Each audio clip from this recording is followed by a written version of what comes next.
Ce podcast est généré automatiquement à partir de sources publiques. Bonne écoute. Bienvenue dans Piste ouverte, votre rendez-vous matinal pour décrypter l'actualité brûlante du sport automobile.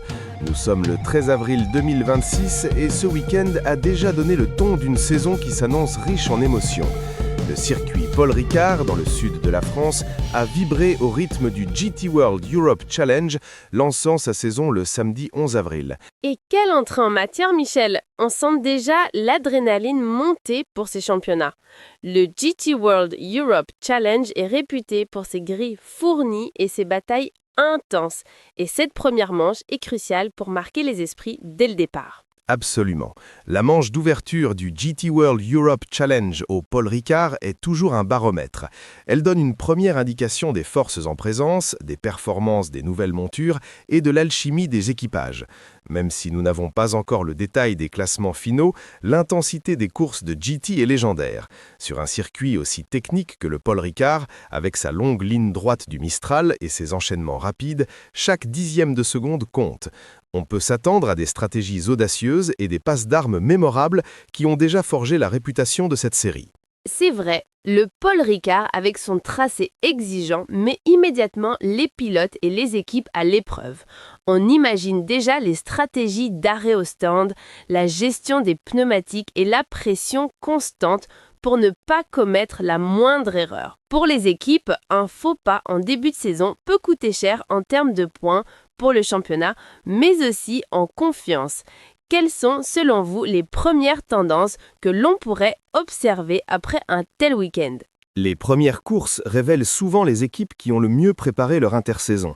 On peut anticiper des performances solides de la part de constructeurs établis, mais aussi des surprises venant d'écuries plus petites qui ont su optimiser leur package. Le GT World Europe Challenge est un championnat où l'équilibre entre la performance pure, la fiabilité et la constance des pilotes est primordial. Historiquement, les équipes qui dominent le début de saison sont celles qui ont réussi à trouver cet équilibre rapidement. Elles posent les bases de leur campagne et peuvent ensuite gérer leur avance, tandis que les autres devront cravacher pour rattraper leur retard. Le Paul Ricard, souvent ensoleillé, a pu offrir des conditions stables permettant de juger la performance pure. C'est fascinant de voir comment chaque détail peut influencer une saison entière. Et en dehors des circuits fermés, le monde du rallye a aussi fait parler de lui ce week-end avec des résultats serrés et des histoires de passion. Effectivement, le rallye, cette discipline où la seconde, voire la fraction de seconde fait toute la différence. Au rallye de Venasque, Nicolas Schifano a créé la sensation en s'imposant pour moins d'une seconde. C'est le genre de performance qui galvanise les foules et démontre l'incroyable niveau de compétition même sur des épreuves régionales. Chaque virage, chaque freinage est un défi contre le chrono. Moins d'une seconde, c'est absolument incroyable. Cela témoigne de l'engagement total des pilotes. Et dans un autre registre, le 43e rallye du Quercy a mis en lumière une belle histoire de transmission. Jean-Marie et Jérémy Besnard, père et fils, ont partagé leur passion. C'est l'essence même du rallye, non ? Cette tradition familiale, cet amour du pilotage qui se transmet de génération en génération. C'est tout à fait ça, Laura. Le rallye est un sport profondément humain, ancré dans des valeurs de partage et de persévérance. L'histoire des Besnard au Quercy est un parfait exemple de cette flamme qui ne s'éteint jamais. Ces récits, qu'il s'agisse d'une victoire arrachée de justesse ou d'une passion familiale, sont le cœur battant du sport automobile, bien au-delà des circuits médiatisés. En parlant de pilotes de renom, une déclaration de Max Verstappen a fait couler beaucoup d'encre. Il a qualifié une certaine discipline du sport automobile de « trop dangereuse ». C'est une affirmation qui interpelle, venant d'un pilote habitué aux vitelles extrêmes et aux risques inhérents à la Formule 1. Le résumé de l'information ne précise pas la discipline en question, ce qui laisse planer un certain mystère. Cependant, qu'un champion de son calibre émette une telle opinion souligne l'importance de la sécurité dans tous les aspects du sport automobile. C'est une réflexion qui nous pousse à nous interroger sur les limites, même pour des athlètes d'élite. Quelle peut être cette discipline qui effraie un tel compétiteur ? Cela remet en perspective les efforts constants de la FIA et des organisateurs pour améliorer la sécurité, mais aussi la réalité des dangers que les pilotes acceptent de braver. Exactement. Le sport automobile a toujours évolué avec la sécurité comme préoccupation majeure. Des innovations comme le HANS, les cellules de survie en Formule 1 ou les améliorations des circuits ont considérablement réduit les risques au fil des décennies. Mais chaque discipline a ses spécificités, et ce commentaire de Verstappen rappelle que le danger zéro n'existe pas.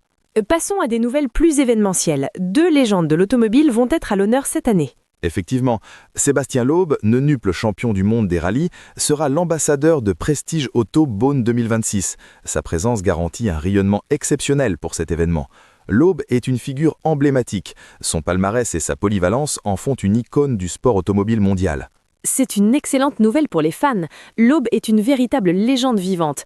Et dans un tout autre registre, les amateurs de culture automobile japonaise seront ravis d'apprendre que Keiichi Tsuchiya, le célèbre Drift King, fera son retour au Japan Car Festival 2026 avec Autobax.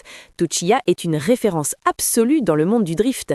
Le retour de Keiichi Tsuchiya est un événement majeur pour la communauté du drift. Son influence sur cette discipline est immense. Il a popularisé le drift bien au-delà des frontières japonaises. Sa présence au Japan Car Festival est un gage d'authenticité et un véritable cadeau pour les passionnés. Ces événements, qu'ils célèbrent le prestige ou la performance spectaculaire du drift, montrent la diversité et la richesse de la culture automobile. Ces annonces prouvent que les grandes figures continuent d'attirer les foules et de faire vivre la passion. Et en parlant de grandes marques, Alpine a un nouveau stratège à sa tête. C'est une information clé pour l'avenir de la marque. Massimo Fumarola a été nommé à la tête de la stratégie Alpine. Cette nomination est stratégique car Alpine est une entité qui s'investit fortement dans le sport automobile, notamment en Formule 1 et en endurance. Une telle nomination à un poste aussi crucial peut avoir des répercussions significatives sur l'orientation future d'Alpine, tant sur le plan commercial que sportif. Sa vision stratégique déterminera les choix en matière de développement de véhicules de série, mais aussi l'engagement et les budgets alloués au programme de compétition. On peut imaginer que Fumarola aura à cœur de renforcer l'image sportive et performante d'Alpine. C'est une certitude, la stratégie d'une marque comme Alpine est intrinsèquement liée à ses succès en compétition.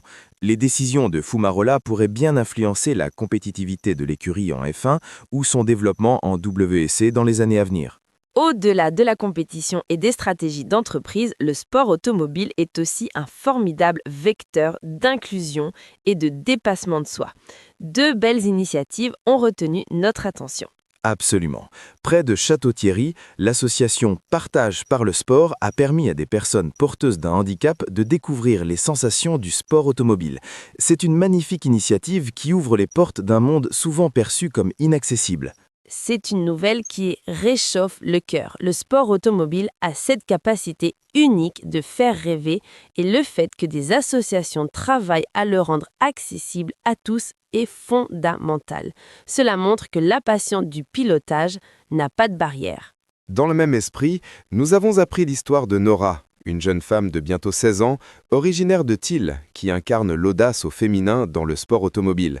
Des parcours comme le sien sont essentiels pour encourager la diversité et l'égalité des chances dans un milieu encore majoritairement masculin. C'est une source d'inspiration pour beaucoup de jeunes filles. Des figures comme Nora sont la preuve que le talent et la détermination n'ont pas de genre. L'avenir du sport automobile passe aussi par ces nouvelles générations, ces jeunes talents qui osent briser les codes et montrer la voie. Pour terminer, jetons un œil sur les tendances du marché automobile, qui, à terme, influencent toujours le sport. Polestar a dévoilé son concept O2, annonçant une nouvelle ère pour les roadsters électriques. Le futur est électrique, c'est indéniable. Le concept Polestar O2 est une vision séduisante de ce que pourraient être les véhicules de sport de demain, alliant performance et respect de l'environnement. C'est une direction que le sport automobile, sous diverses formes, explore déjà et continuera d'explorer. C'est un contraste saisissant avec l'autre information que nous avons, à savoir les modèles diesel les plus vendus en 2026. Malgré la poussée de l'électrique, le diesel conserve une part de marché significative, notamment pour certains segments de véhicules. C'est la réalité d'un marché en pleine transition avec des technologies qui coexistent. D'un côté, la vision avant-gardiste de Polestar, de l'autre, la persistance du diesel portée par des besoins bien spécifiques. Ces évolutions du marché de la voiture de série finissent toujours par influencer les réglementations et les technologies des véhicules de course, même si le sport automobile est souvent un laboratoire d'innovation. Voilà qui conclut notre tour d'horizon de l'actualité du sport automobile pour ce 13 avril 2026. Le GT World Europe Challenge a posé les premières pierres d'une saison prometteuse, tandis que le monde du rallye continue de nous offrir des histoires de passion et de compétition acharnée. Et au-delà des pistes, c'est tout un écosystème qui bouge entre initiatives inclusives, émergence de nouveaux talents et évolution technologique. Le sport automobile ne cesse de se réinventer.